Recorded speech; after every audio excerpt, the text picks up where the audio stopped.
એવા માણસ મોંઘી મનહાય હરી રામ ભરીને તારે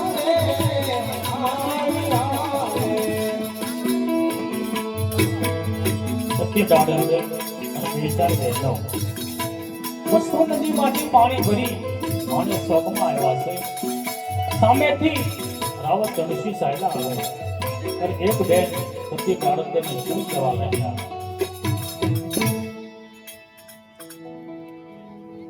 અરે હા સતી દાડે સામે જોવો રાજા રાવત રણથી આવે છે. બધી સારી નથી સતી દાડે તો ચાલો આપણે જલ્દી જલ્દી આપણા ઘર તરફ ચાલતા થઈએ. અરે હા બેનો રાજા તો હાલ્યા આવે છે માટે તમે મારો બેડો પરિવાર પકડો નહીં.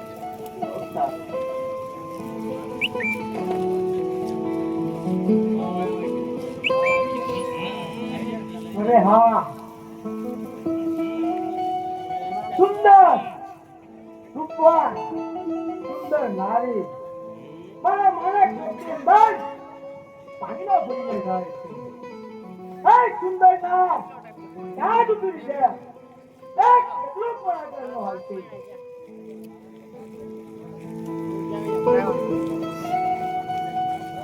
અરે હા સૌરભવાન આ સુંદર નારી કોના ઘરની નાર હશે? શું એના નામ હશે? અને મારી જેલવી નગરની અંદર રહે અને રાવત વંશીને જાણ નહીં એમ તો સાહેબ તારા એને પૂછું કે આ કોના ઘરની નાર છે?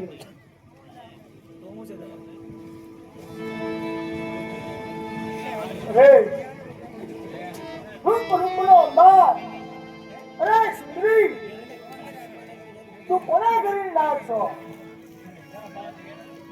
અરે હા બાપુ હું કિમડા તમારની ઘરવાળી છું. તું ચીપડા તમારી ઘરવાળી છો એમ? અરે હા બાપુ રે મારા જ રાજમાં રહેવા વાળો એક મોટીનો પીપળો એક ચીપડા તારે આવું બધું ન કરવાનું હોય ચીપડા. આને તો ભક્તિ પૂજન કરવાનો હોય ચીપડા. અરે આવી રાણી તારા સૂત્રમાં ન શોભે ચીપડા. આવી રાણી રાજા મહારાજા અને મારા જેવા રાજાના મહેલમાં શોભે ચીપડા. અરે હા ચાલ એને પૂછતો જાઉં કે એનું નામ શું છે? અરે કઈ સુંદર નારી રૂપ રૂપનો બાર શું તમારા નામ છે?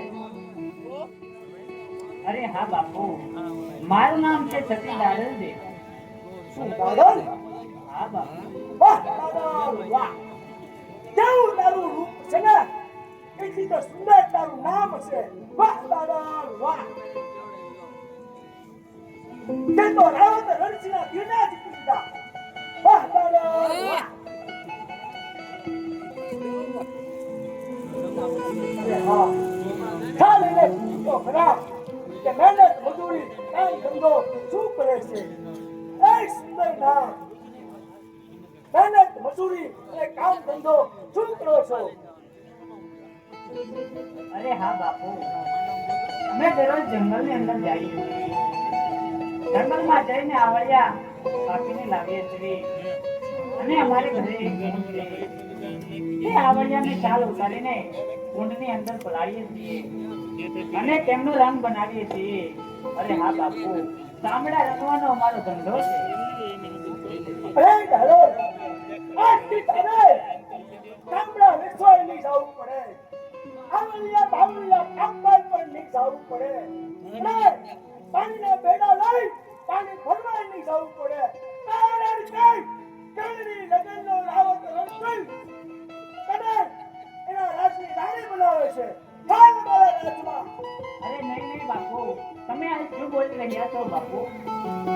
અમે તો તમારી દીકરીઓ તમારી કહેવાય બાપુ. માટે આવા બેન તમારા મોઢાની અંદર ન ચોપાય બાપુ. અરે મેં તને કીધું ને ચાલ મારા રાજમાં.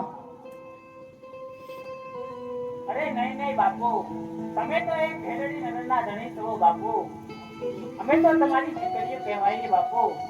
માટે અમારો માર્ગ મૂકી દો તો બાપુ સારી વાત છે બાપુ. હવે શું કીધું? રાજા રાજા દેવનો અવતાર કહેવાય એમ? હા બાપુ, રાજા એક દેવનો અવતાર જ કહેવાય છે બાપુ. નહીં નહીં દાડોદ, કેવું તારું રૂપ બને, એટલી સુંદર તારું જ્ઞાન છે જ્ઞાન. તારું જ્ઞાન સાંભળવા મારી ઘેરી લગ્નની રાણી બનાવવી જ હોય. ચાલ મારા રાજમાં મારી ઘેરી લગ્નની રાણી બનાવું. અરે નહીં નહીં બાપુ, મારો માર્ગ મેલી દો તો સારું કહેવાય બાપુ. મને એવું લાગે છે નક્કી તમને કોઈ નબળાનો જન્મ થયો છે બાપુ. જે માણસ દારૂ પીતો હોય તેમના શરીરની અંદર દારૂ જતા તેમની બુદ્ધિ સાવ ભ્રષ્ટ થઈ જાય છે બાપુ. અરે હા બાપુ, જે માણસ પરમાટી ખાતો હોય તેમના શરીરની અંદર પરમાટી જતા તેમની બુદ્ધિ હાવ રાક્ષસ જેવી થઈ જાય છે બાપુ. માટે મને પણ એવું લાગે છે કે તમે દારૂ પીધો છે બાપુ, દારૂ પીધો છે. વાહ દાડોદ વાહ, તને તો એ પણ ખબર છે તમે દારૂ પીધો છે, એટલું અને ઉતારો શું ખાધું છે એ પણ તને ખબર છે. તો તું ભવિષ્યવાણી કરતી છો. હે દાડોદ, આ તારી ભવિષ્યવાણી મારે સાંભળવા મારી ઘણી ભવિષ્યવાણી બનાવવી જ પડશે, બનાવવી જ પડશે. ચાલ મારા રાજમાં. અરે ના ના બાપુ, હું તમને બે હાથ જોડીને વિનંતી કરું છું કે અમારો માર્ગ મેલી જવો.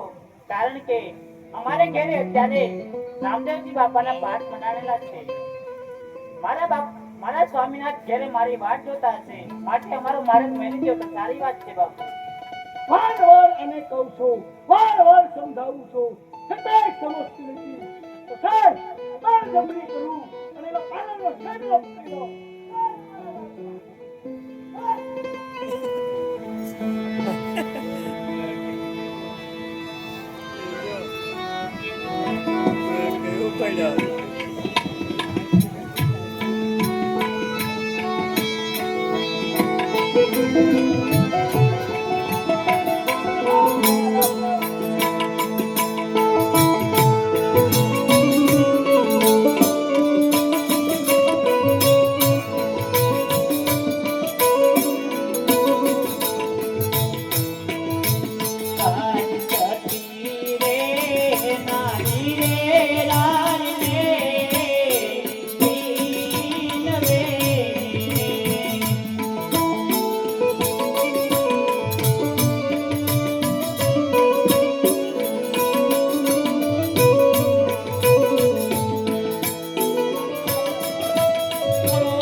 એવા સંતો રે પધાર્યા મારે આંગણે ઓરે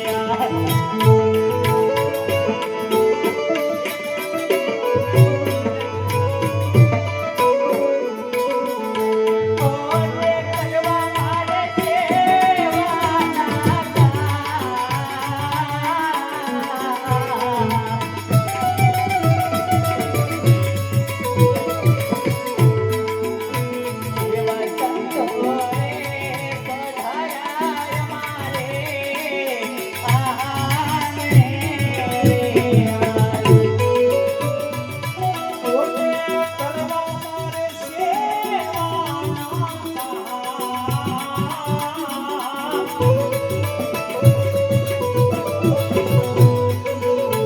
સાધુ સંતો રે પધાર્યા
આવી રીતે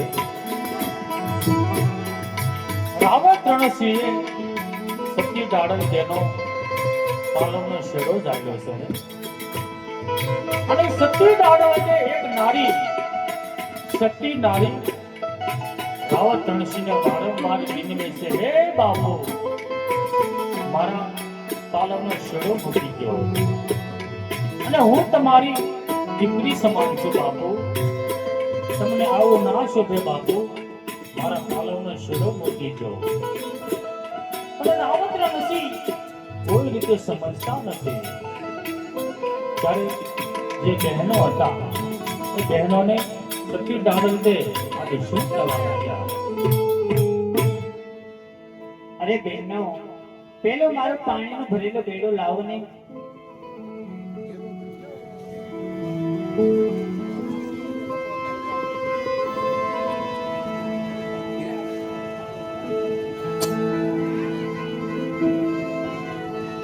અરે હા બાપુ હું હજી તમને છેલ્લી વાર બે હાથ જોડીને વિનંતી કરું છું કે મારો માર્ગ મેલી દો અને એમને જવા દો તો સારું કહેવાય બાપુ બાપુ બાપુ બેટમાં તું તો મારી દિલમાં વસી છો પણ મારા રત્ના અરે હા આ એમ નહીં માને માટે લાવ મારા બેડાની અંદર પાણી છે માટે આંગળી ચાટીને તેમને નુગરો બનાવો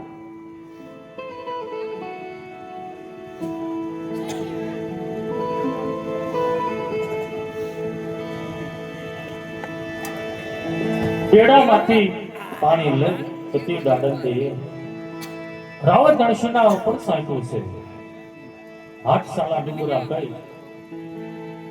રાવ તણસીના ઉપર પાણીનો આજ અંજળી સાથે છે અને રાવત તણસીના આખા શરીરે કાળી પવિત્રા થવા લાગી છે અને કોઢ નીકળ્યો છે. જે હાથે રાવત તણસીએ સતી દાડંદેના પાલવને શેડો ઝાલ્યો હતો એ બાજુનું અડધું અંગ ખોટું પડી જાય છે. રાવત તણસી ધરતી ઉપર ઢળી પીડાય છે અને ધીરે ધીરે માંડ માંડ કરી આજ ઊભા થાય છે.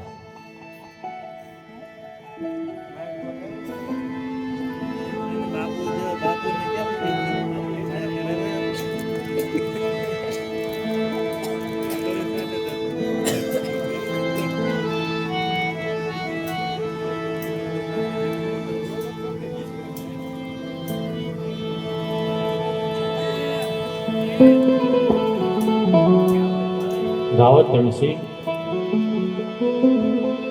માંડ માંડ કરી ઊભા થઈ આજ કહેવા લાગ્યા, પણ શું કહે છે? અરે હા, એ આખે દાડેકનો પાલવ ઝાલ્યો તો એ અડધું અંગ મારું હાવ ખોટું પડી ગયું છે અને મને બળતા થાય છે.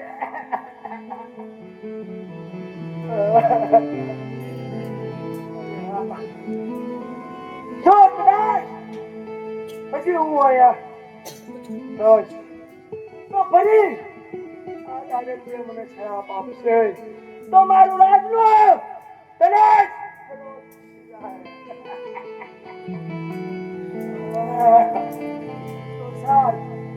હું મારા રાજ તરફ ચાલતો જાઉં અને મારી માનીતી તારી કોણ કે પ્રભા તેને દંડ મારી ભૂલની ક્ષમા મગાવું.